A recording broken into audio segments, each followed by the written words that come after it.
Well, see, hopefully we don't repeat what happened earlier. This shit's, man, you motherfucker. This shit's warmer than a bitch. This shit's whiter than a motherfucker. Shit likes to go wrong when you don't want it to go wrong. And you would think I would have my remote near me so that I can just, use the remote as remotes get used and just hit the button from my couch. But you see, I done left it at my desk where you guys cannot fucking hear me. I said, white, please. Now, not that bright, you fucker. Am I overexposed? No. And do I look as good as I did when that warmer light was on me? No. So guess what the fuck we about to do? Wrong color. And I just switched the tempo just like fucking that. You know, what sucks about this is that I feel like a few days ago, my setup looked way better than this. But today it looks much darker than typical. Cool part about this is that the shadows make me look like I am buff as fuck. You see that fucking forearm, dog? You get hit with that shit, something's gonna happen. I don't know. You might catch like a bloody nose or something. Let me fix my camera settings really quickly, y'all.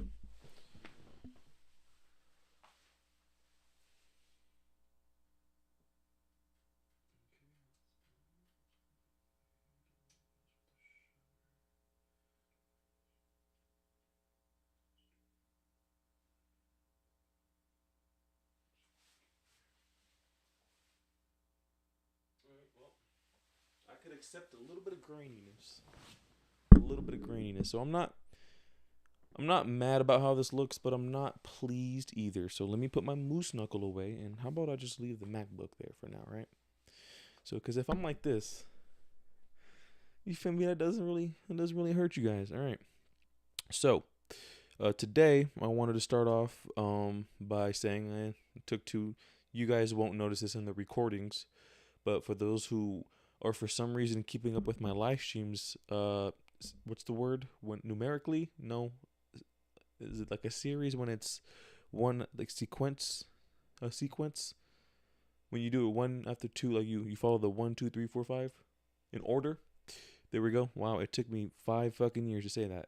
For those bored people who found this, one, two, are watching this, three, are going back to watch my live streams that I posted probably years ago at this point.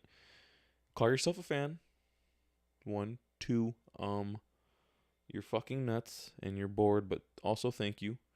Just know that I took 2 days off because your boy, or 2 weeks off because I've been working remotely. Not all the jazz I expected it to be. I still feel like at any moment I could be cut. Still feel like at any moment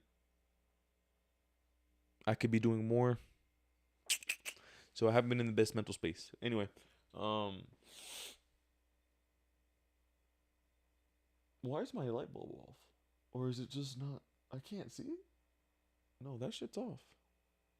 Hold up, hold up. I know why. My shit looks so dark this whole time, cuz my shit was fucking off. Ow, my wrist. Probably didn't do a damn thing, but we'll take what we can get. And I don't mean to sponsor Body Armor, but hey.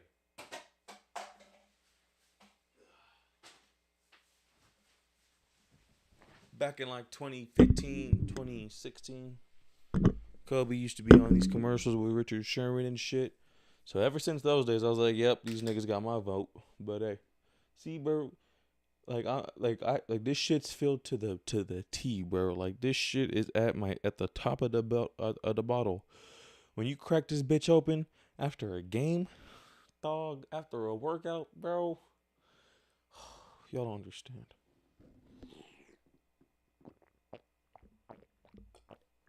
These niggas are like the Pringles of the sports drink industry.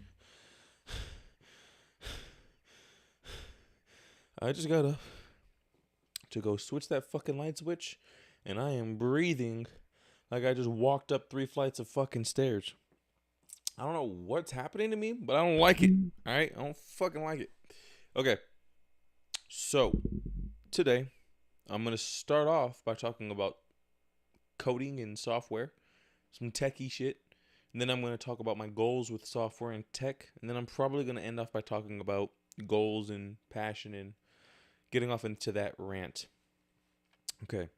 So, around 2003, there was a guy named Michael, and this is going absolutely nowhere. But imagine if I had some structure right there and like a story to tell about this weird coding thing that I found out about because I actually took the time to do research on it earlier in the week.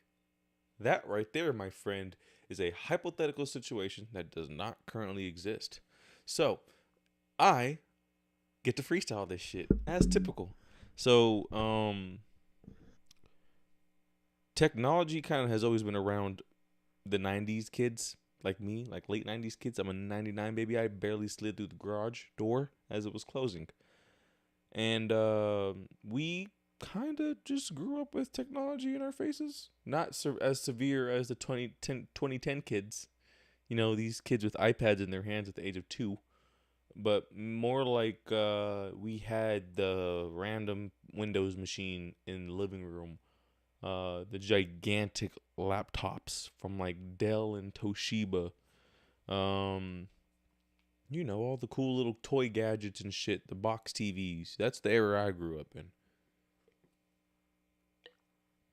Boy, you were lucky to have a PSP or a DS, which me and my brother both had one equally, and both lost those bitches. So it's a reason good for the business, terrible for parents. So technology has kind of always been in my life. I kind of never really thought about it as, you don't think about it. You just kind of, live your life, and technology happens to be a part of it. So when I first started realizing that technology had power, I guess, I don't think that was until I was like 20. So think about it.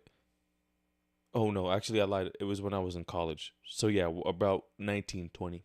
Yeah, 19, and then I turned 20, moved out here. Oh no, 20 I was out there still. So basically what I'm trying to say is that we don't ever, like, when you grow up in technology the way we did, do you, like, not a lot of people typically sit down and think about the power in it, like processing power, wattage, voltage, shit like that, like technological terms, electricity. We don't really look into the details of how things operate. We just use them. And when they don't fucking work properly, we can't stand that shit. So, Exhibit A, you go onto your mom's computer. You type in the code. You put the code in wrong. What the fuck? I just learned this shit like a week ago. Oh, damn it. Somebody fucking changed it. See how the damn thing's not working the way it's supposed to. You know what I mean? Like, we don't think about, I wonder how it was able to detect that I wasn't the authorized user. I wonder how that structure works. You don't really think about it like that. Only nerds did, and really intelligent kids. Like, if you're a kid thinking about software development and, like, getting in there, you probably hacked some shit by the time you were 13, bro. I'm not that type of kid. I never was that type of kid. I just kind of liked computers. And me and my brother had this electrical box, quote unquote, electrical box that was full of wires that we were never going to use again. But we always had that thought in our heads where, nigga, we might need that motherfucker. You never know. You never know. One time, he broke our TV, bitch ass. He broke the AV. Was it the AV? He broke the coax cable that went into the TV directly when you had basic cable. He broke that, and then I remember he like blew a fuse, and my dad, another dude with severe anger issues, he was like, dude, fucking relax. What the fuck? He was like, dude, chill. You can still fix it. And then plug the AV jacks from the cable box into the TV, and we just had to use a different channel to watch TV. I'll never forget that though, because my brother was like, damn. He was probably sitting there like, I'm fucking glad I have a dad, because I almost just cost myself a TV. And I was going to sit there and be like, you bitch ass nigga. Oh, fuck. This shit's crooked, bro. I could see it's either my camera's crooked, which I can't tell from here, or this shit up here is crooked. I could just see a slant, but it's all good. For me at least. If you have OCD and you're watching this shit, I know for a fact you probably clicked away. Because if you see my setup, you're like, ugh, this shit is not aesthetically pleasing in any sense of the way. I could just see it. I could look at my shit right now and I'm like, this shit look whack, boy. It looks like something that I put together, shit. Anywho, so me and my brother were basically like kind of already into like electronics, I guess. We never really got into like the robotics and shit. I don't think we were ever like introduced to that type of shit. I would always hear about it like, oh, that's future fucking ristic, but never like actually got my hands on any of that shit. Um, so sports were like the first thing that I kind of like got into, but then around like what 16, I kind of always had like a knack for art. I always appreciated artwork. My dad was an artist and a painter. Dude was really fucking cold with the shit, bro. But with that, Tommy was like self-taught shit. He would always stress that. Oh, I taught myself how to do this, taught myself how to do that. I ain't gonna cap it to you. See, the thing about them self-taught niggas is that yeah, they didn't taught themselves a lot, but they ain't make a lot of money off the shit that they taught themselves. So it's like, congratulations, you're so good, but like you only work at your pace. So kind of goes back and forth there. But nonetheless, dude was a fucking good artist, and I always tried to like do it, but like he would always tell me like he would like make me practice and shit, and I'd be like no. I would like try it, get it's like literally what I do now with coding, or like what I would do when I was making video edits, what I would do when I would do homework. Jesus Christ, fucking. This is why I wish we were fucking robots. Because then I would turn my burps on to like every 30 minutes and then put a timer in my brain every time a burp's about to accumulate or pop up, nigga. Because, like, Jesus Christ, I just got fucking raped by my own burp. Like, I didn't have no control over that. That shit motherfucker's like, nigga, I'm finna fuck your audio up, bitch. He would always like push me to do it, and I didn't like it. But the minute shit got like hard for me, fuck this. Fuck this. I would literally quit that shit. I would like give the fuck up. 3 months later, I'm like, you know what? Now is the time. I'm gonna fucking grind this shit out. Error.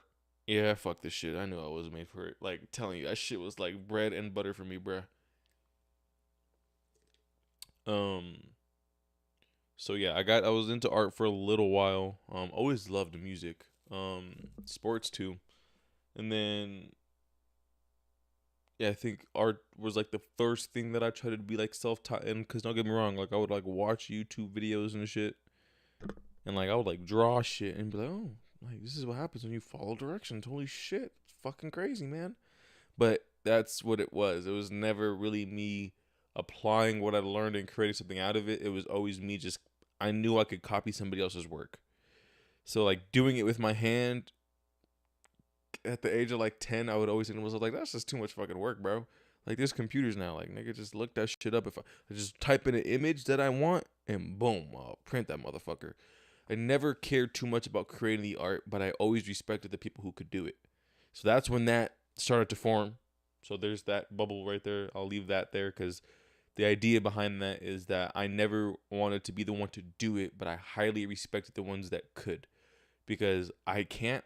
So the ones that can, I have a lot of fucking respect for. It's like having a kid who's like hella good at basketball. No, it's obviously, okay, I don't think that's the case, but you want them to be better than you, right? So those people can do it. So as I got older, it kind of went from like art to like trying to apply what I taught myself and create something out of it without anybody telling me how to do it. Like now, I like sometimes when I listen to it, like I will literally look up a tutorial and be like, "Nigga, don't tell me what to do." Like the fuck out of here, don't not tell me what to do. But when you like sit there and like do it like from scratch, like you do it the exact same way somebody else does it, to me that shit's boring as fuck. Because then it's like tasteless. Like you want to put your own spin on it. But you can't do that in the beginning stages because you don't know goddamn thing yet. You don't even know how to create whatever it is you're trying to copy on your own yet. So how are you going to come up and like with your own idea? You can come up with your own idea, but how are you going to execute on it properly? if you don't know the fundamentals. So that's where me and my fucking father would clash the most, was in the basics. Like, I would always be like, yeah, fuck all that shit. Yeah, I'm not, yeah, nah, I just need a little bit of this and then I'm good. I was always Chat GPT. That's all I ever needed was Chat GPT, bro. Anyway, so then I started fucking with shoes. I would like customize them, tear them apart, put them back together. I would just play around with shoes. My brother liked to get brand new ones. I liked the idea of turning used ones into usable ones. So I basically was just like into like restoring shit. But that's also because I didn't have like the money my brother had. So I had to get like way cheaper shoes and like make them look good. But I never actually wore them. Like, I'm telling you, I had like a bucket, a fucking gigantic box of unfinished shoes that were just sitting there, like torn up, ripped apart, halfway painted. Tape was still on them. The plastic was still on them. They're just in a fucking junkyard of a mess because they're just a bunch of half-assed projects. So cheers to that, Pops, and all the other artists out there. If it's one thing we got, it's a fucking box full of unfinished shit that we had that dry for a good 3 or 4 days and then hit the wall, and then the wall was just not worth climbing. So again, I know this is probably, people are like, why the fuck is it, like, what the hell this got to do with tech? So as I started I didn't, it was all subconscious at the time. I would just kind of like say, I would give up so easily. I fucked up in school, and then I set a goal list for myself on how many packets I had to do a week in order to catch up by a certain time. I would look at that shit as I was like fucking 6 weeks behind and be like, damn, eventually I'm gonna have to do that shit. So, I went from I didn't know how, like I said, I would hit that wall, and with that amount of assignments, procrastination already a problem. There was no way in hell I was gonna actually like suddenly start knocking these bitches out. That was never gonna happen. So like I said, they hit that wall, give up, run away, kind of. Started with sports, and then it happened in art, and then it happened again with art, but kind of entrepreneurial shit too, because I wanted to flip these shoes, I wanted to sell them, I wanted to make customs. Like, I wanted to have a whole Instagram page just full of custom shoes. It was a trend at the time, and just like podcasting, it was fucking obtainable, and I was right there with the trend. I just had to keep going, and then it's just this weird fucking habit. I'm not nearly as excited about that as I once was, and I don't give a fuck because I stopped doing it for 3 months now, and I don't even feel like picking it back up. So then we get into podcasting, like in that same time frame, because it's going from shoes into podcasting. Now I don't have any. I had all the equipment that I needed. I'd done reached the kingdom of everything I needed to have to like paint shoes and customize them. Which, this is the same desk that I have right here over here. This shit is the same exact thing that I used to do all that. So if this desk had a camera built into it, man, it'll tell you some stories. Some nasty ones too, but fuck it. So your boy actually had like a little snowball mic. I tell the story all the time how I started with snowball mic, iPad, iPhone, and just started making content and started making podcasts like that. That's when technology kind of entered the chat. Because, like, I never cared about the computers that were inside of the airbrushes that I was using. I was like, if that shit's broken, that shit's broken. Fuck it, I'll buy a new hose. But when it came down to video editing, you kind of had to know a few things about the settings. So, anytime I get that far, I'm like, hey, that's progress. I never knew that before, now I know it. So, I kind of fell in, like, I had this like, oh, I need to know how to do that properly though. Like, it was before, I was like, okay, I got it done, fuck it. But there was that feeling of like, I need to make sure I know how to do that so that I don't have this much time wasted when I go to do that shit again. I need to make sure that does not happen again. What I'm talking about is having enough fucking space on your device when you render out. wherever you're rendering that shit out, you better have enough space. So I guess it all started with the iPad Pro. My mom got me one. I wanted a MacBook. I wanted fucking. So this is good. This is good because life is good.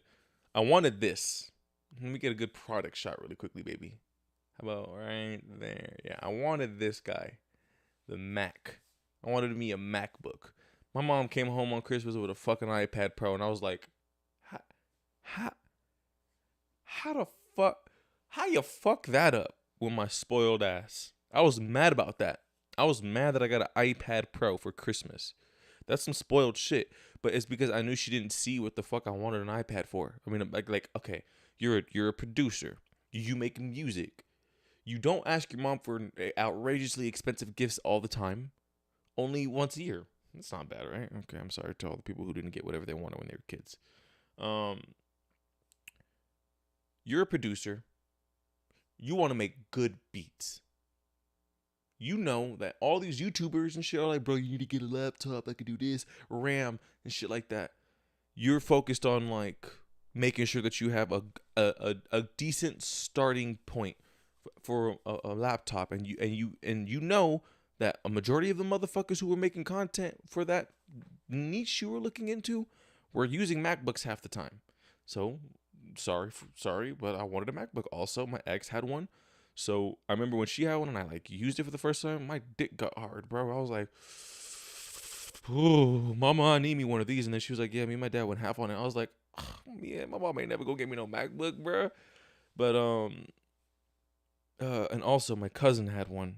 So I remember I like used the mouse and I was like, "The fuck is this?" I didn't like the mouse, still don't, but I liked the whiteness. I liked the clean look. I felt like my cousins were rich.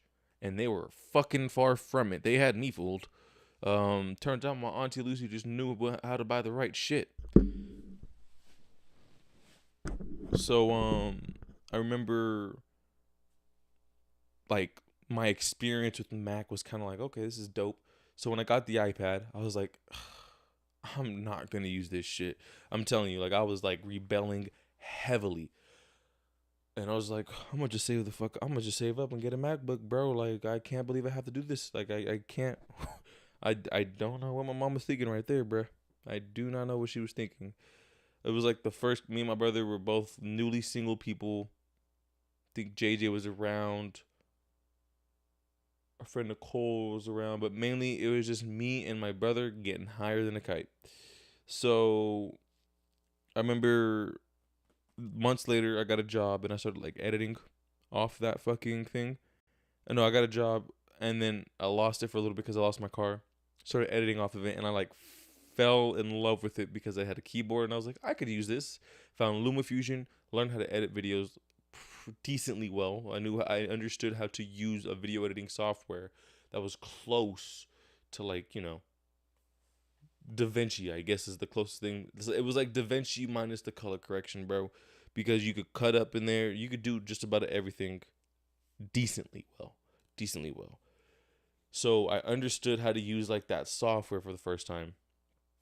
And then I started getting into like how strong computers should be. So kind of like a gamer phase where you're like looking at the PCs. So you need to know like what needs to go inside of them so that you could have what you need to have to be able to play your video games, whatever video games you want at a high speed without any lags. Because before you can just buy a console, bro, and just go crazy. And then you realize that computers are kind of like the best thing to have because they're so universal.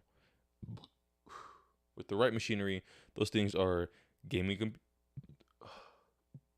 How?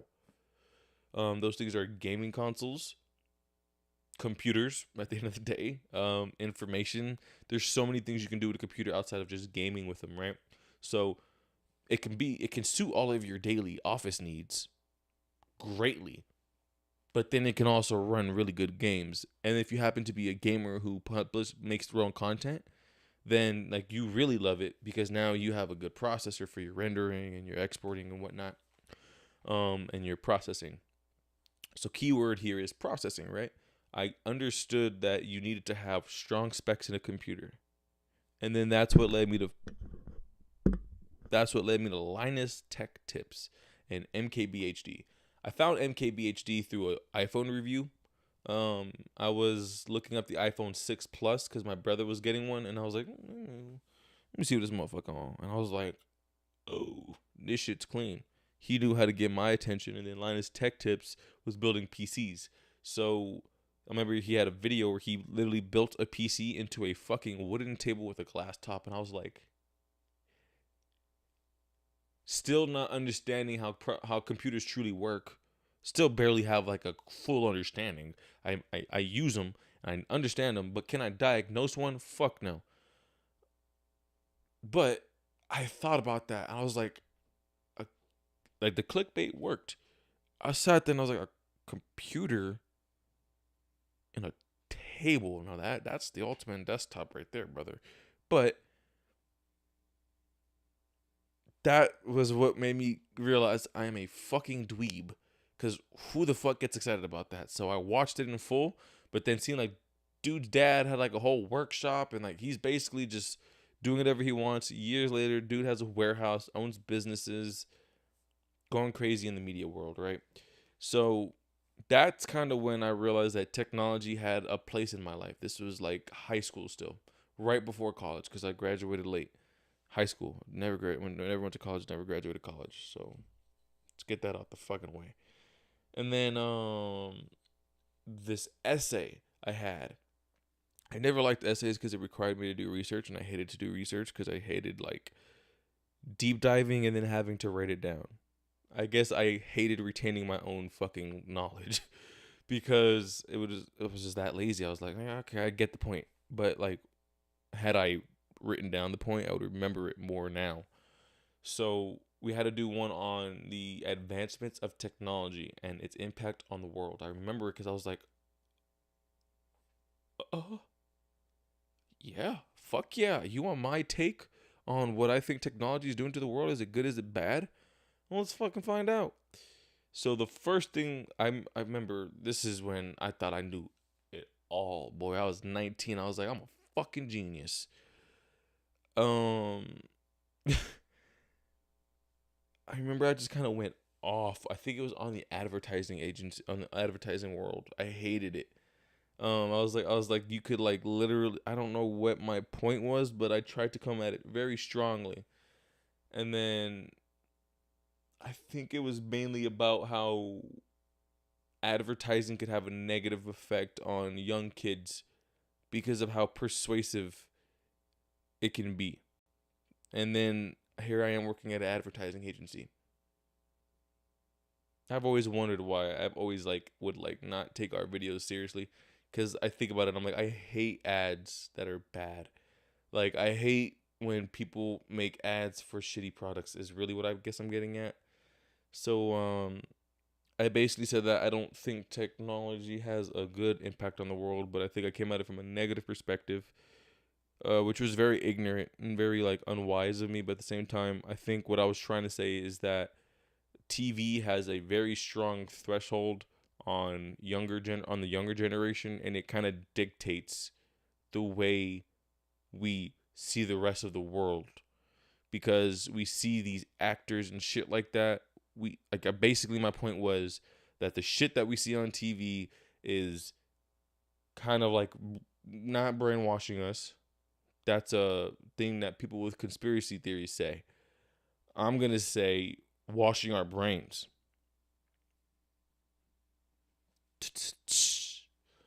No, but for real though, I felt like it was very easy to believe the things that we seen on the TV screen, and I never took into account that these things were only there for viewership and shit like that. They're not doing it for the actual benefit of you. They're doing it for the benefit of the person who created the company, who at first might have had interest in you, a customer, but then things got, they grew more, and then they got people who admired money more than people in their ears more. So the value of making sure that our customers are getting the most highest quality thing, or whatever the fuck you did, became we need to make sure that our profit margins stay good the entire fucking quarter. Like it became real businessy. So I guess what I was like, overall, my main perspective was this shit has an impact on the younger generation, and I'm scared that it's gonna carry over. Um, and I remember I asked her, I was like, thoughts on it? She was like, great idea, structure, fucking shitty. You can't spell. You can't. Your what is it? Your punctuation is crap. So I got like nailed for all the like fundamental shit, which is like previous back to the art stuff. I could not fucking stand that because I was like, fuck your stupid ass structure and read the goddamn point. Like, what the fuck are we talking about here? It was the same situation. I had that same situation with another teacher from English. It's always English, and here I am being an illiterate motherfucker who can't even say a. I'll start speaking the sentence. I will start speaking very properly, and then somehow over time, your boy just kind of gets real fucking slangy with it. You know what I mean? Like I will literally dive back and forth between both fucking worlds. Um, so overall, I remember with my English teacher, he was like, would have been an A, but your structure, your grammar, your what is it? What do they call it when it's your formatting was bad? And I was like, man, I'm like 24 years old. I still don't know how to format a fucking paper. I remember when I was in college, I took a screenshot of a paper that I was doing, and then my friend Enrique was like, that's not how you format essays. And I was like, I don't give a fuck about this shit. So I'm going to format this shit the way I format it, and you're going to mind your business, you intelligent student who had A's in high school. I don't give a fuck. Why would I listen to that guy? He's in college doing great for himself. The fuck? Oh, man. I was so prideful. But I didn't understand it at the time, but now that I'm older, I'm like, and no, I ain't gonna lie though, because I was probably out here doing hella run-on sentences, rambling on. I wasn't getting to the point because I probably didn't fucking have one. So it was hard for me to get you to care about something that I didn't truly believe in, and that's easy to tell from like the first three fucking sentences because you probably already said it all, and then you try to make up for it. Because what I would do when I would like write things like that I had to like research and put my thoughts into paper, um, I would try to get to that like climax as quickly as possible. It's like literally like sex. You're like, you could take your time with it and slowly build it up so that you don't jizz in 2 minutes, or you could fucking rabbit fuck that shit and jizz in 2 minutes. But guess what? Now the fun's all over. We're both bored. The reader and the person who read it are both already done with it, and it was boring as fuck because we got to the point too early.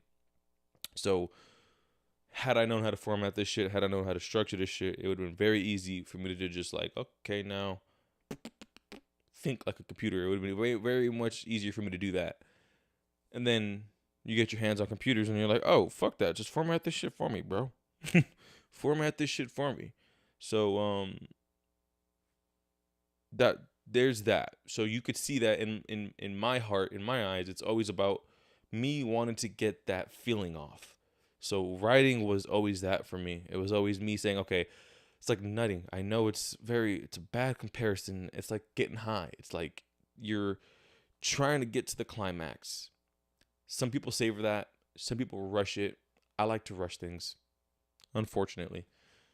But that paper always stuck to me because it was like me being able to take a direct shot at what I thought the world was like directly out of high school. So I don't think that I still had an intelligent point, but I remember I blamed, like, the topic was technology. Like, I could have said there's doctors, there's this, and there's space, and there's that, and there's so many good inventions in the world. But for some reason, I thought that advertising and bad and shitty products were the problem at the time. I don't know what pissed me off. I think it was like a truth commercial. I was like, well, like, you guys shine light on these things and then it gives it more attention, and then bad things happen even more. And it's because we're shining light on it. And it keeps happening. Holy shit, the numbers quadrupled since we've shined some light on it. And now that's literally where my fucking head was at the time. And like, I guess it's still kind of there, but now that I'm older, I could see the flaws in that. Because I'm like, well, yeah, but like, how else are you gonna like put an end to it if you don't shine some light on it? Because like it's been happening in the dark the whole time. Now we're shining light on it. Makes it, I don't know yet. Still, I need somebody who's more educated on things to speak about this with. I want to have a fucking podcast with a college professor, like just a professor, a genius, just a straight genius that I could be like, can you elaborate on my thoughts, please, so that I know that like at least a fragment of what I'm saying has some truth to it. Um, but yeah, so this has nothing to do with me like getting into tech. Obviously, it's more about my mindset with focusing on certain things. So when I first started like video editing, I had to understand the settings for that type of shit. I had to understand storage, and then I had to understand what went into a good laptop, what went into a good computer, what went into getting good quality, what went into cameras, what went into lighting. I had to get some type of technology to build the content that I wanted to create. Truth be told, I have a microphone somewhere in this bitch. That's my first microphone ever that I am not getting rid of. Like I use it on podcasts still to this day. I don't have the arm stand for it anymore. But remember when I first bought it, my brother was like, "What are you buying that for?" And I was like, "Shit, nigga, I don't even know myself." I was writing a short film in my head. I thought it was a short film. And I wanted to write the voiceover for it. I just wanted to like read it as like a voiceover. Just wanted to like say it out loud. I really wish I did that too, so that I could have the fucking recording and listen back and like cringe at myself. But I have the paper, so that's all that matters at the end of the day. Formatted terribly too, by the way. Uh, I That's like the first time I bought technology, and I had to buy a bunch of other gear just to make that thing work properly, and I could only use it on my mom's Toshiba. So out the gates, I kind of always needed to know how to, not let that happen again. That feeling of, well, I need to get to the bottom of that. So then, as I did my research, I was like, oh, I need an audio interface that connects to the PC or any type of computer in general that I can connect it to via USB so that I don't have to worry about this in the future. But I was 16, so I was like, a $300 interface? Yeah, right. Unless I am already a rapper, it's gonna be hard to explain that one to my mom. So I just stuck with what I had, and then I would like make music every now and then I don't think I used it for anything else other than like fake rapping and shit. And like me and the homies would like freestyle and shit. So I wish I had those still. I don't even think I have my mom's old laptop, but yeah. So that's kind of when technology first started getting into it. It was me just playing with software, and that is one thing that I kind of always. Sometimes I don't even have to use the application like through like thoroughly. I just have to play with it, and the Adobe Suite obviously is one of the first things that like knocked a nigga up, because that's what got me invested into all this shit. Boy, when I tell you I found out about After Effects, I was like, what the fuck? It felt like Adobe was the Adobe Creative Cloud was like the element table, like the element chart of like fucking elements. What are they called? They're called elements, right? Like chloride and oxygen and hydrogen and H2O and shit. Like those are like elements, right? Boy, what the fuck do those call? Do they call the periodic table? Is that shit? What the? I have a computer right in front of me. Let me see what it's called. The element table. Let's see if I'm right. The periodic table, bitch. Yeah, that's what Premiere Pro reminds me of. I mean the Adobe Suite, like the way that they label this shit, it's like they're the fucking periodic table of media contribute, like content distribution and all that other shit, like just content in general, computers. So I got really invested in that shit at like a very early age. I mean, a very quick phase. It was like a very like I got my hands on Premiere, then I got my hands on DaVinci, not DaVinci, Adobe After Effects, and Photoshop. Photoshop, I was like, fuck yeah, bitch. I could finally manipulate these images the way I've been trying to do on Pixar for the last 10 fucking years of my life. But okay, like 6, but whatever. I was literally trying, like, the Pixar app was Photoshop for me for years to come. I would always see Photoshop on there for like $10.99 shit. Always look right past it. Like, fuck out of here, nigga. I'm not paying $10 for an app. I'm above that. But then when I got the shit on my computer and I used it for the first time, I was like, it is like every one of these apps unleashed, bro. So I was like having so much fun just doing whatever the fuck I wanted. And then when I used Photoshop for the like after like a good 2-3 months of using it, I would literally think to myself like, this is how I want to make art, bro. Like I can't draw for shit, but I can manipulate the fuck out of these images though. That was probably my most creative timeline because it was such like raw images I would just have in my head and like pull out of my ass. And it was easy because I could just pull images that I found on the internet. It was like inspo, but also using that inspo as a piece of your. It was like those little scrapbooks where you would like cut out magazine clippings and glue them into a page and shit like that. You know that little girly shit.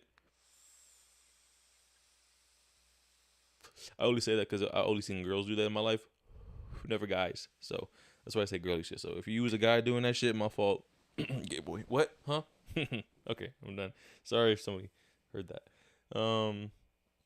So yeah, basically I would just use those 3 applications, and then like I like fell in love with them, but would like study watching hella YouTube videos, but there was always like a little bit in the back of my head that was like I would always like see people talk about code.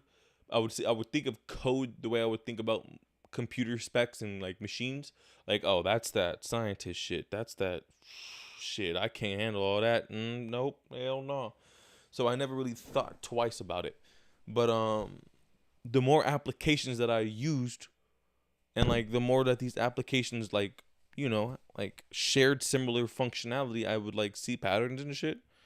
So I never thought about it, but I would just think like I like to use these people's software. So those 3 applications were like the first time I went outside of my norm because I was already I already understood Microsoft Word. I never even knew how to use a spreadsheet. Like I said, I only knew Microsoft Word.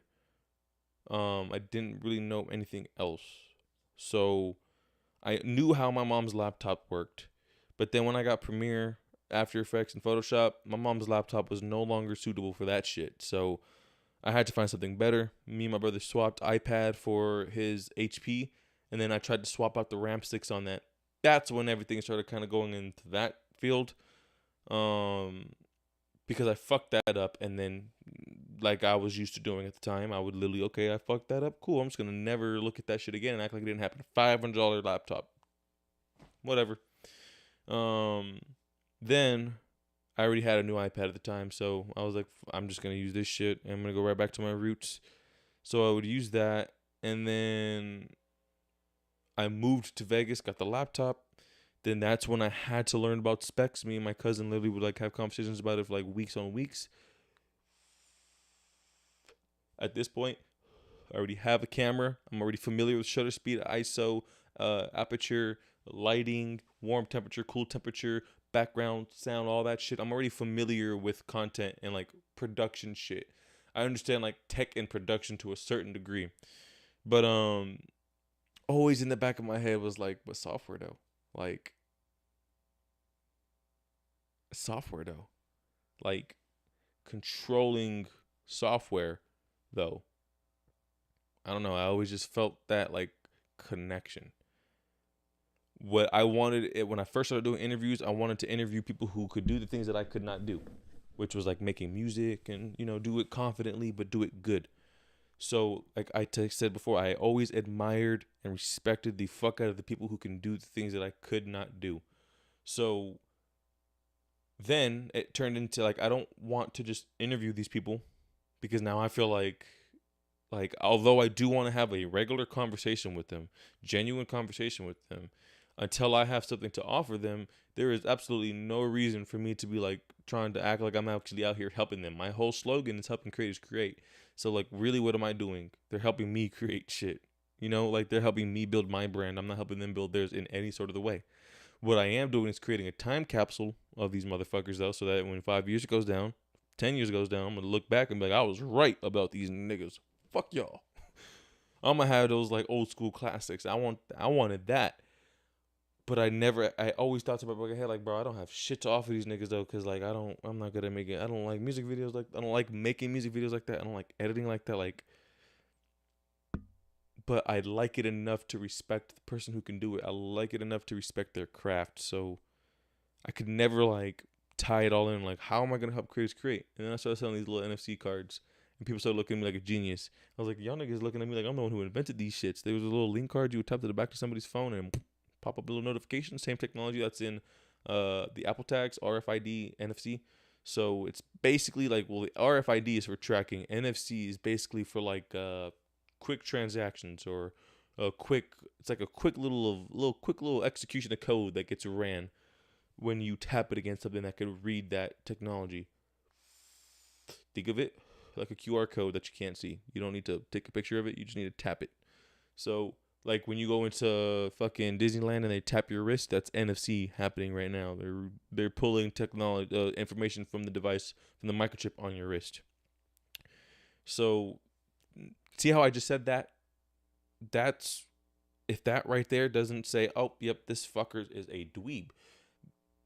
I just knew that, right? It's just random information that I have about a piece of technology that's probably going to fizzle out in the next 20 years because, like, really doesn't have that much use for people. It'll probably be like in phones and shit, you know? Like, it'll probably like industrialize and like kind of be used in the background. Not one of those things that like right now things are being used in the background. There is a sensor on this camera that's the only way I'm actually getting this content right now. And we don't talk about the sensor on the camera because it's just it needs to be there, so we don't really spend too much time thinking about it. It's just there.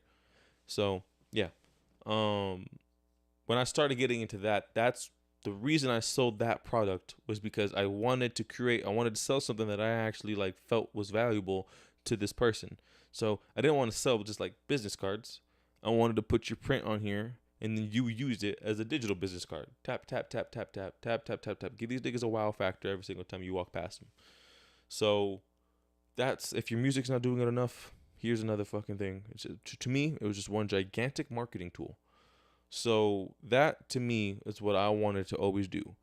And even at that point, I knew I didn't have too much control over those NFC cards because I had to use an application that had a set amount of functions that it could actually do, but I couldn't create these functions. There was no like add one and customize your own.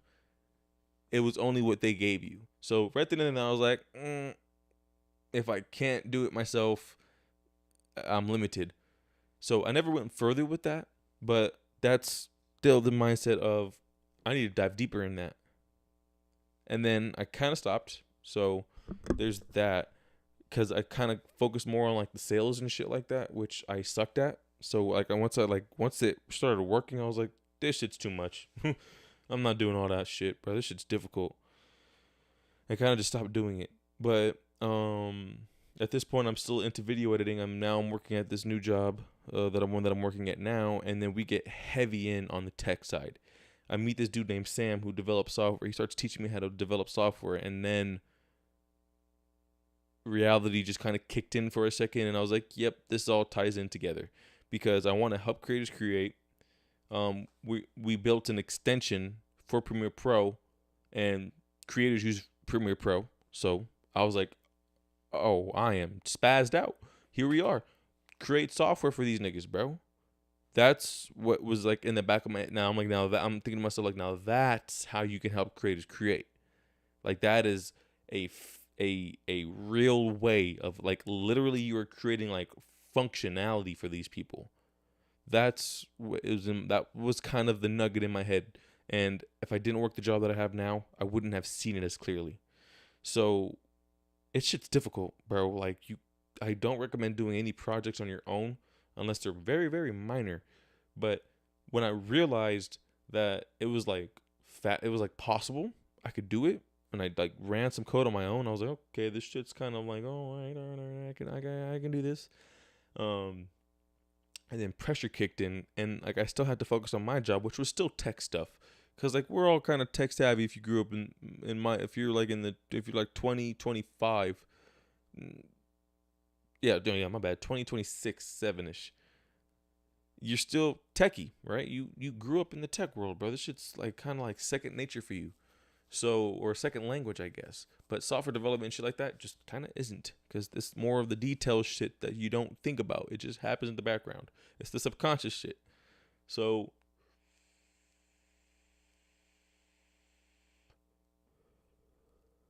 it's like every time I hit this bitch, I forget my point. Basically, I got kind of into it, and then I had to focus on my job, so because it kind of got in the way.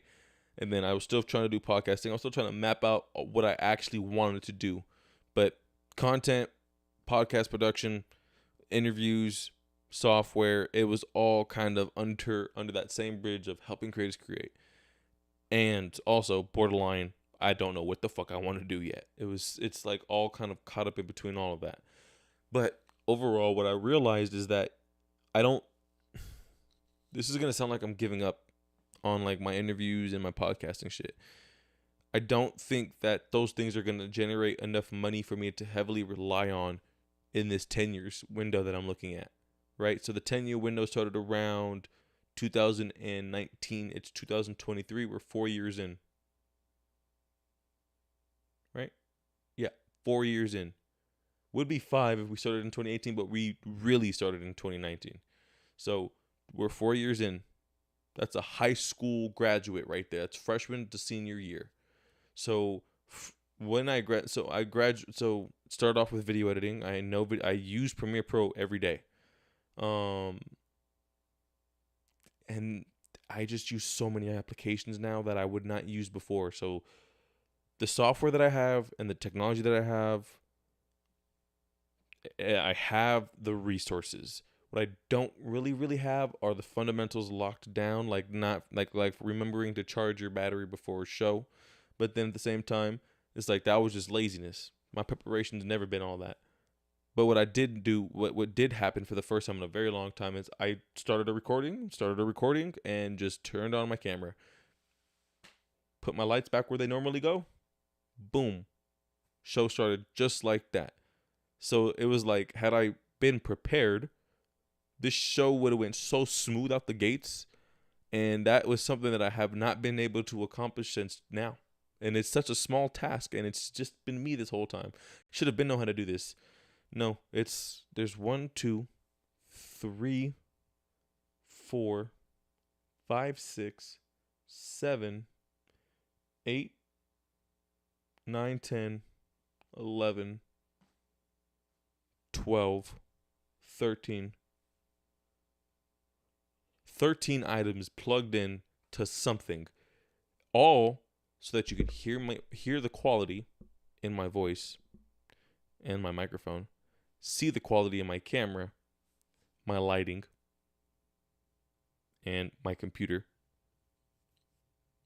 and hear my dumbass rant about shit that probably doesn't matter at the end of the day, because we're all gonna fucking die one day. What I do know is that I said it earlier. The way I see it, I just want people to be able to look back at this, see how my mind worked.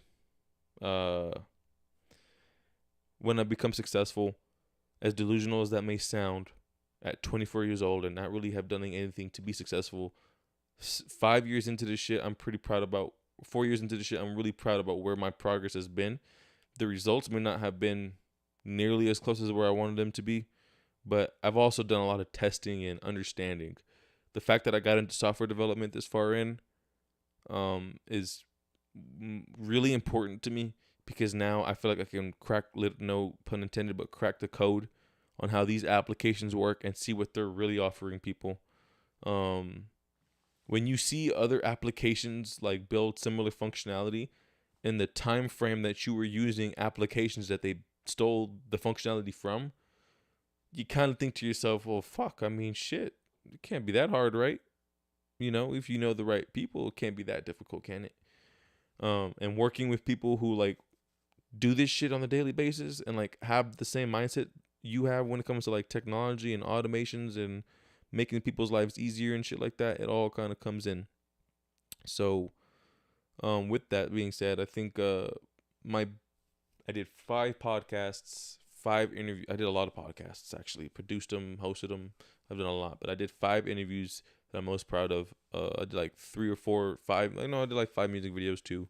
Some of them didn't. Most of them didn't get published though. A lot of podcasting, man. No real success out of any of it. Just pure experience, to be real with you, man. And I feel like I still can't even put together a good resume. Because I never really thought about putting together like portfolios and shit. I was like, I don't really care to have a portfolio. I care to have the experience, to be real with you. Like you won't know, but like we start talking about it, I'm gonna show you what I know. That's basically all I really can do, right? And then, yeah, no, I know how to use the software. So now, after working at VizCap, I remember I used Zapier for the first time. It's a automation thing where it basically makes other applications talk to each other. And if you know technology, you know where I'm going with this, making other applications talk to each other, because that sounds familiar. But to the people who don't know it, you're probably like, well, what the fuck is he talking about? So Zapier made it really easy for other applications like Google Sheets and Google Drive to talk to each other. Let's say every single time this cell had any type of input inserted into it and saved, this folder was either updated or uploaded or created or modified or some shit on the Google Drive, because there's like it can make these things talk to each other so that you don't have to perform that task. One thing that I wanted it to do was every time we made an internal channel or mentioned the word breakdown in an internal channel, the Google Drive and the Google Sheets and the Google Docs application would look at that internal channel. The Google Drive would create a folder based off the client's name. So it would call it after, it would name the Google folder after the client. And then it would put in all the subfolders that we needed based off the naming convention that we use. And then it would put all the folders where they needed to be, all the spreadsheets, all the docs where they needed to be. All because it would take like 3 minutes too. Like, it was a pretty fucking heavy load, dude. Like, we would stack those folders up. And like literally all they had to do was type that shit. And it would make me mad. Because everyone, like, dude, it's like when you try to push a new product, you try to push something new, and people's jobs are already difficult. Last thing they want to do is add a new process to their systems. So you best believe they're gonna point out every fucking flaw that thing might have, which they did. But you think in the moment, I felt like, okay, this is when I realized I liked it. Like these were good problems. Because like I didn't know if I could like do the fucking shit that they were asking, but like I did it. No weird shit. I was like, yo, ooh, boy, this is scary. But I know this is like tip of the iceberg because I'm restricted. I need to get to the bottom of that. I need to see what's actually down there. Never ended up finishing that part till like a year later. But I remember the homie Andrea, she was like, yeah, that's lovely, right? But can it do this? Can it create one? Sometimes there's already internal channels made. Like, it's only going to be useful when there's a brand new client. But we have phases where we kick off with them at different phases throughout the month or the week or the year. So if we have a phase 1, and we need a folder to be made for phase 1, then what? Then how is that going to work? And I was like, that's a good question. So I had no clue how to do it, but I figured it out. And like the next day I was like, boom. I'm all excited. Like in my head, I just got the report and slammed it on her desk. Like, read that shit. And I remember her and the rest of the AMs just kind of ignored the message because they're busy with their days. And nobody responded. So I was like, okay, I didn't tag y'all. Check this shit the fuck out. And then they finally responded. They were like, yep, okay, that works. And then like the next 3 weeks were hell. Because it never like worked consistently for everybody. It only worked every now and then. And then I think I got it to work consistently, and then like there would be like errors here and there, and it was just, after a while, it just wasn't worth it because it costed money. Each time it did it made that automation, bro, it cost us like it would like eat up the amount of zaps that we had, which were little. So Now, to break it down further, like I said, when I realized that money was involved, I was like, man, like, I can't even use this shit without spending like $100. Like, this shit don't really make sense. And to the accounting team and the CTO, they're like, yeah, that's a cost we don't need when you can copy and paste that shit with a little communication. So we ended up nixing that shit respectively. And I was fucking heated because I was like, bruh, no way you're taking that from me. That was blood, sweat, and tears. Digital blood, sweat. Those were bites. Can't think of any other analogies, but you know that was difficult, man. And it was like a scratch that I was like one of those things where like, oh, I can't sink my teeth in because somebody else already did. So I was like, whatever. I have this dude named Sam who was teaching me like every day like how to do it, but I just wasn't committed enough. And then he left the company like a year later, and I was just like focusing on like the shit that like we were still building tech, so I was still very like not involved, but like I was like losing somehow, some way. I guess I just kind of gave up on the tech team. I think that's how it would be seen, but really I just feel like I was like kind of like, all right, your ideas aren't really helping us. Fuck out of here. Like I said, I felt like I wanted to sink my teeth in, but somebody else already did. So I wasn't able, like, it just felt like it wasn't my place to, sink my teeth in anymore, I guess. So for those Zaps things, the cool thing about that was that I didn't know what an API was. An API is literally what Zapier is. Zapier is like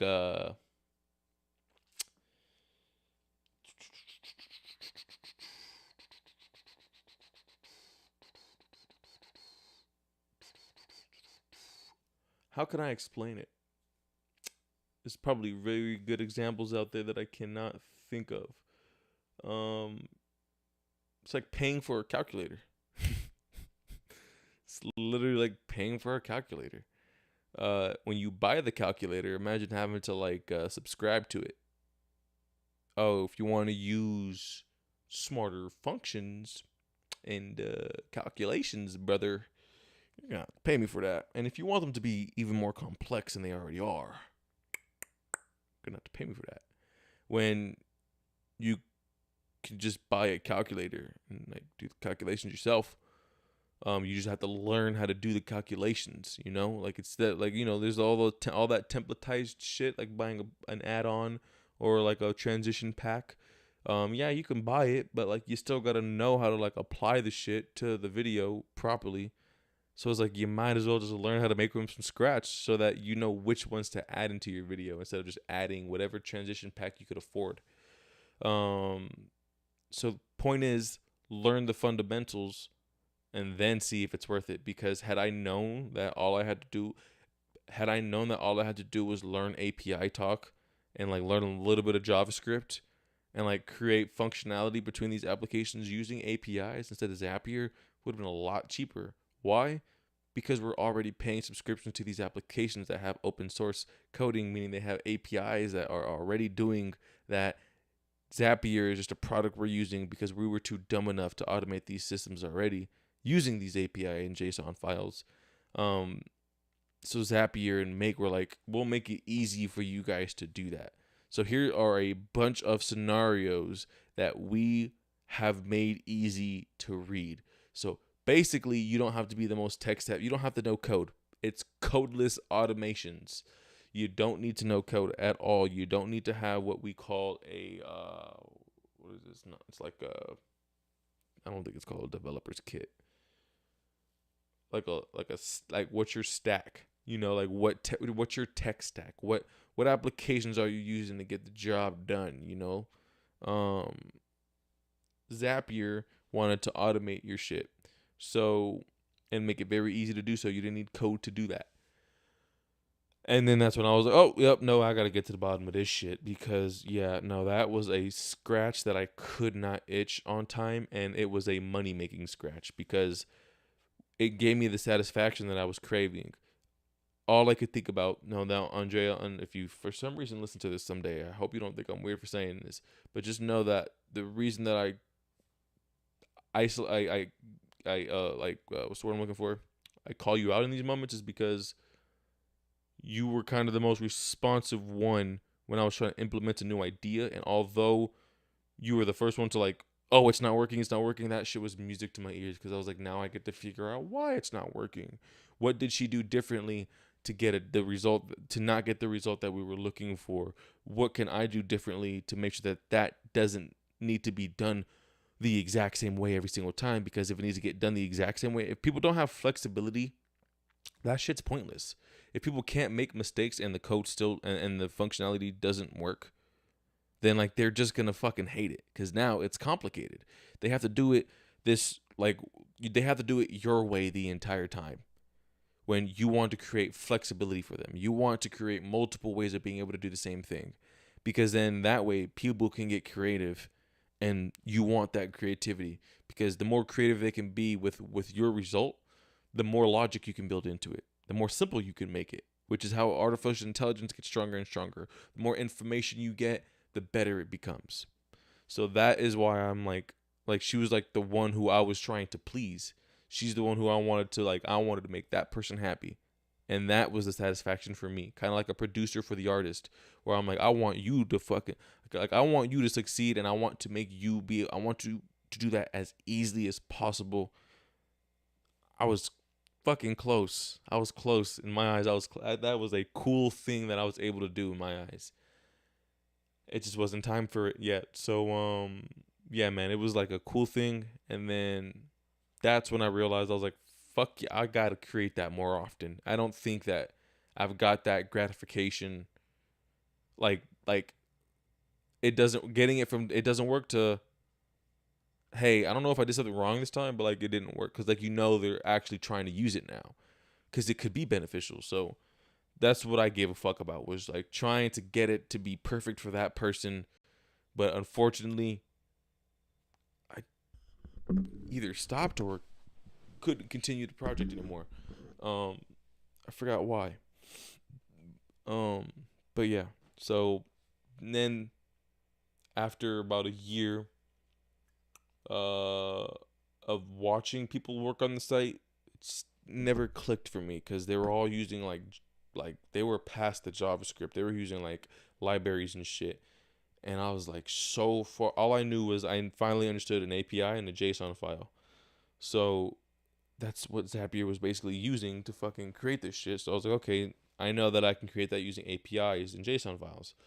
So about a year goes by. Now I'm going out to a club, and the homie Jet was like, I want you guys to like help us build up our shop.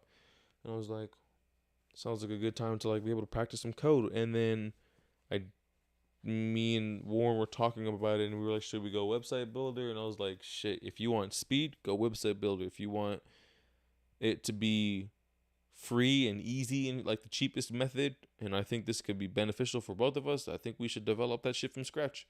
And I knew it was going to be me. So I was like, this would be a perfect opportunity for me to do that. So I got the HTML laid out, and then like I remember the first struggle was the fucking nav bar, the little drop down thing you get at the bottom at the corner of the screen. You have like your little layout, like the home, the menu, shit like that.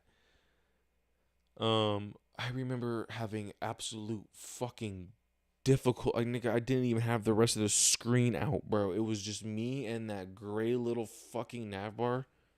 I took them off. They're there. Like, don't get me wrong, they're there. I just hit them because, which is a term I know now. So, let's see how much this is gonna get. So you see that little gray bar up there? Sure, yeah, it's easy to put a gray bar up there, which you would think.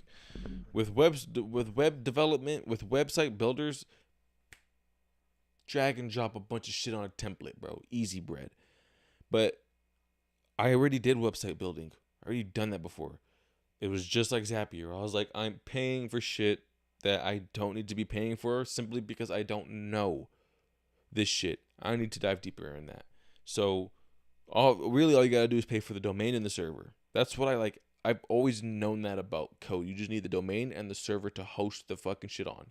You need a web server that could host your website, and you need a domain name that people can type in.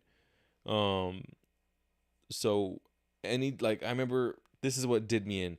I went to go put in there was like an option to put it had like a little code section in the like tools the website builder had. I clicked on it, and that just said, "Oh, you need the premium access," and I was like, "Type of shit is that?" In order for me to put in code that I created myself for free, scenario, right? Maybe it's an API because if you're putting in a code, it could just be simple APIs calling information back and forth, which for web developers, I never thought about until now. You basically gotta pay a website builder to put code into it. I just felt like that was so backwards. It fucked me over. Then I got into software development. I was like, fuck website builders. I'm going to build my own websites. Unfortunately, it takes 10 times much longer. And it's a bad selling point when you're new at it, because then it's like you can't push out the product as quickly as possible. And the website builders, you can push some shits out like in an hour. If you would have just stuck to it, it's so easy. But then that's, to me, I'm like, well, yeah, it's easy. Of course, if it's easy, that means anybody can do it. What's not easy is developing software. What's not easy is getting the gratification of somebody using something you created, like from scratch, and being like, fuck yeah. Like, I want that feeling, you know? So, yeah, this is the site that I've been working on. The current, I didn't know any JavaScript before, but now I have, let me see. I have this schedule now form. It's just a simple, ugly ass HTML form. Like, look at the site. Like, it's nothing special, bro. It's just a typical little web page for a car mechanic. This form sends the information using an API to the calendar that they use, so that the customers can basically book their own appointments. The issue that I'm currently having, though, is that I still don't know how to build the logic for how customers are going to pick the dates without interfering with another customer's date. So let's say there's an appointment on Wednesday, April 13th, at 10 a.m. And then there's another appointment April 13th at 9:30 a.m. Those appointments are going to conflict because they only have one garage that can only fit one car. So ideally, we really only want them to schedule appointments an hour and a half after each other. Right? That's the way I see it. I don't have confirmation on that, but ideally, that's the way you want to go about it. So I'm thinking, at first I was like, oh, well, I'll just throw a warning at them every time they pick somebody's date. But then I had barely understood how to do the post API, which was you are collecting data and posting it on their on the API's database. So you are getting somebody else to fill out a form, and it gets posted on your Facebook. You are not getting information from a post of your Facebook and putting it on your webpage. You're not pulling information from Facebook to your database. You're pulling information from your database to Facebook. In this case, it's an application for cars. So we got them to schedule their own calendars, to schedule their own appointments. But that's fine and dandy. But what happens if somebody chooses the appointment at the same time? So a warning can pop up, but an issue there is that the schedule still goes through. And basically, I'm just having trouble trying to figure out how I'm going to do it. The closest I got was getting it to give you a warning every time you chose the same date as somebody else, but that still schedules the appointment. So I don't know why I didn't continue that. I think it's because Warren went to use it, and then he was like, oh, I can still schedule the appointment, though. I forgot how he did it, but he did it. And I was like, they shouldn't even have the ability to fucking choose one that's even close to that time. So, the way I see it is if you're on your phone, you can only see the available dates and the times, right? So if it's Monday, you only have 2 or 3 options because it's already Monday. If you're choosing it the day of, less options. The next day, however, might have 1 to 2 more spots. The next day is definitely going to have 3 or 4. You know what I mean? You want to see the calendar. You want to see what's open at what time instead of choosing the date and the time and hoping you get the good result. So that right there is what I'm having trouble with. And the issue that I hate, the reason that I hate it is because I just built the JavaScript out. I just built out the logic, right? I had and I'm thinking that was the final step. It was going to be butter. Now I'm scared that I'm going to have to rewrite all the JavaScript because now I have to get the information differently. I'm not posting anything. I'm actually pulling information and then posting it. So it's like, oh, great. Now I got to add JavaScript to the button that I already have JavaScript on and hope to God that doesn't conflict. Because that's been the issue, is adding this is the issue with coding in general, is that when you find a snippet of code that works on the internet and you go to use it in your in your script for HTML, CSS, or JavaScript, or you might be a demon god and you're way past this. But hi, I'm a baby. But you could literally throw in a fucking line, and that shit's the most annoying part. Is like when you found the piece and then you throw it in there and it's like, oh, 13 errors, and you're like, oh. I don't even know why I thought of doing that. I just fucked up the entire logic, bro. So yeah, that's where I'm at right now. And that's what I hate about it, is because I'm stuck there. And when you're stuck, you cannot move, bro. And you're like, if it's a deadline, you're like, I have no choice but to figure this shit out. And some days you just fucking can't, bro. And that shit's just annoying as hell. But I remember having these exact same problems with the fucking nav bar. These are good problems. So that's the beauty in it. I went hard as hell last week and a little bit in the beginning of this week, and then I just fucking hate when a weekend doesn't go as planned. Oh man.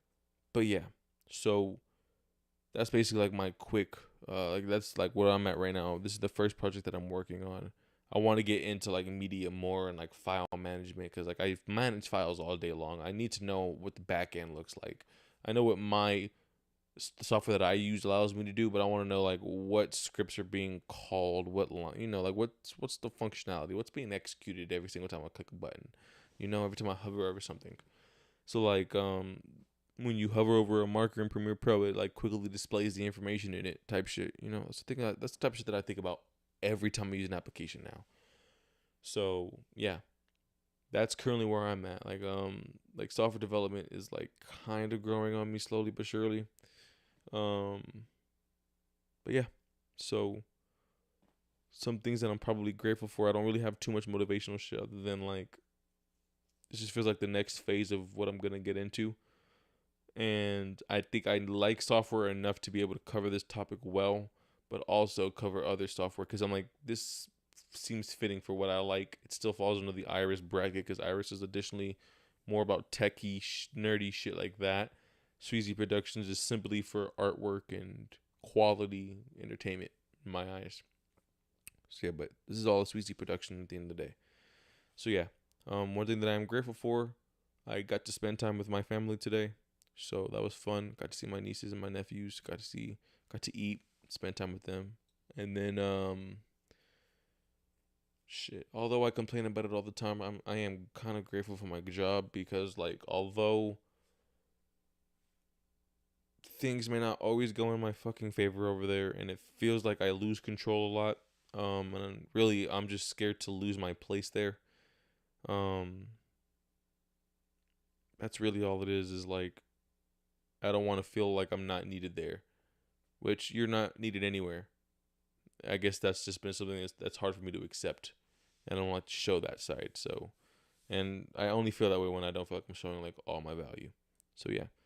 That's basically where my head's at with that. So, yeah, I'm just grateful that I'm still there, and I got to learn all the shit that I learned, because that's the big reason why I'm into software development now, and I got here. So this page is live and everything, bro, all from this little guy.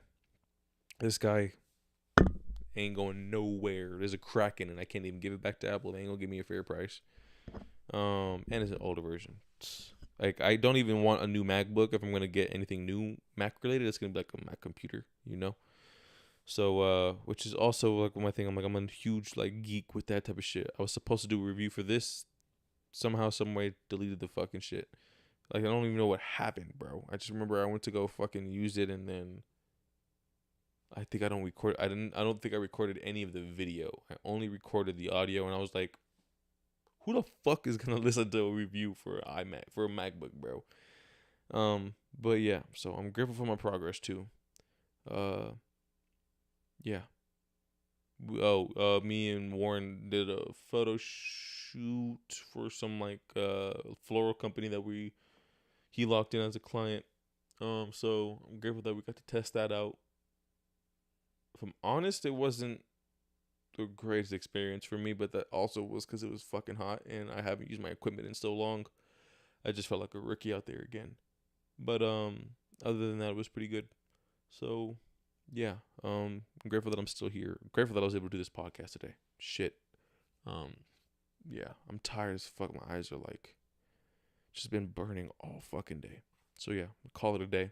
Uh, Anybody watching this shit for some odd reason, real nigga shit. You feel me? That's love. Hopefully in the future you get to look back at this and be like, damn, this motherfucker was really doing this shit since then. And it's been longer than this, boy. It's 5 years in and I still ain't got no progress. I can't wait till it shows off though. Cause like I ain't doing this shit for no reason. Trust me. That's one thing I do know. One of my personal goals is to be able to put my mom in a good situation. And my sister has the option to be in that too. Cause, you know, she's my sister. She doesn't want me like paying for her shit. But I feel like she's sacrificed a lot for me, my brothers. Shit, she watches my dogs. That's a sacrifice right there, my boy. I just want her and my mom to be able to live rent free, and they just gotta worry about taking care of themselves and Andrew, bro. Because that's, to me, I can't take care of Andrew the way they can, and I don't think it's fair that they have to work and still take care of Andrew while I'm out here doing my own thing. And I just kind of said, it's up to you guys. I feel like that's like the main way I could pay him back, and to me, that's the goal. First, like, financial goal. Like, after I get my finances taken care of and I'm good, they're next. So yeah, man, that's what I see. So yeah. And if you don't know, now you know. I'm out.